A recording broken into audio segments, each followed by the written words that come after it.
Halo guys, welcome back to my YouTube channel. Nah, di video kali ini aku akan menjelaskan pengertian dan penentuan ataupun perhitungan dari distribusi frekuensi, distribusi proporsi, nilai minimum dan maksimum, serta rentang.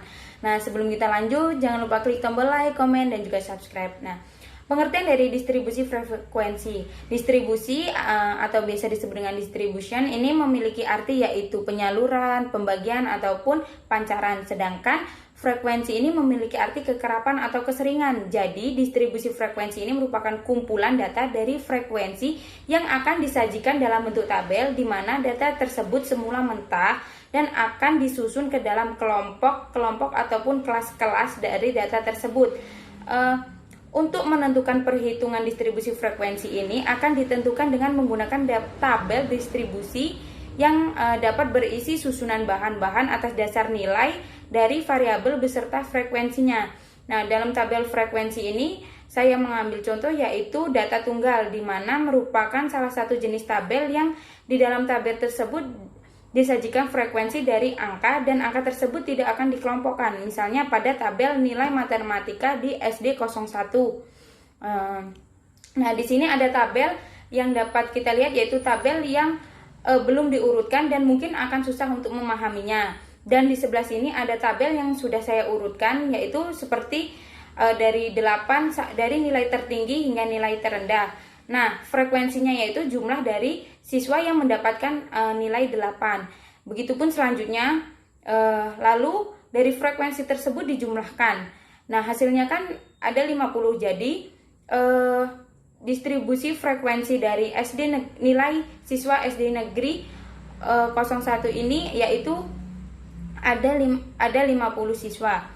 Selanjutnya yaitu definisi distribusi proporsi, di mana distribusi proporsi sampling ini merupakan distribusi dari suatu persentase yang dapat diperoleh dari semua sampel, di mana sampel ini sama besar dan mungkin berasal dari satu populasi.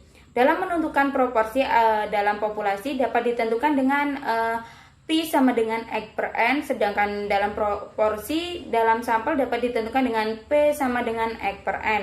Nah, pengertian nilai minimum dan juga maksimum.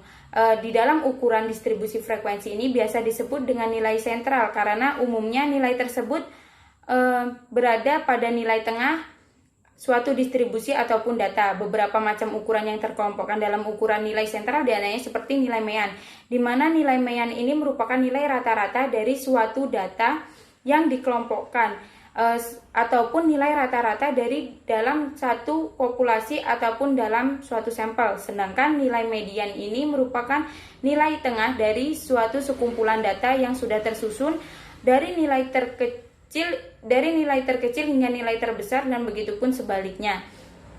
Nah, selanjutnya yaitu untuk penentuan nilai Mayan, di mana di sini saya mengambil contoh yaitu hasil penjualan baju di dalam toko baju selama 1 tahun. Misalnya pada bulan Januari itu terdapat 56 baju yang terjual dan juga Februari ada 45 baju yang terjual. Nah, selanjutnya kita jumlahkan dari bulan ke bulan, seperti dari bulan Januari jumlahkan dengan bulan Februari sampai dengan bulan Desember.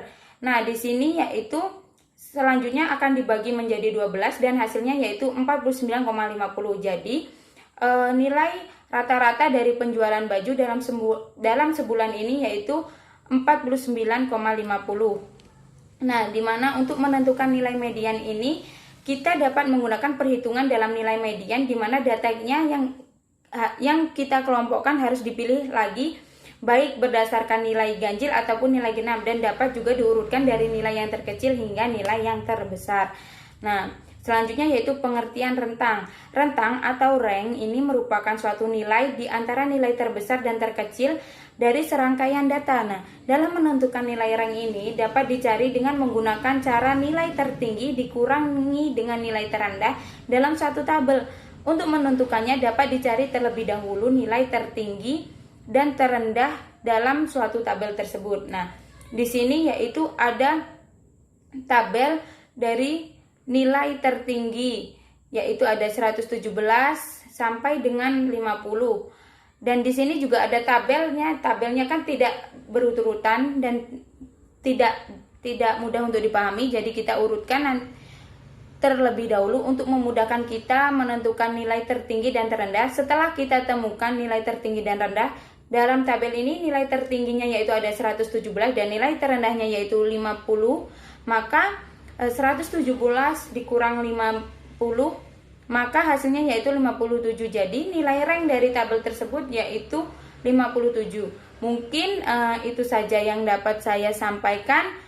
Terima kasih.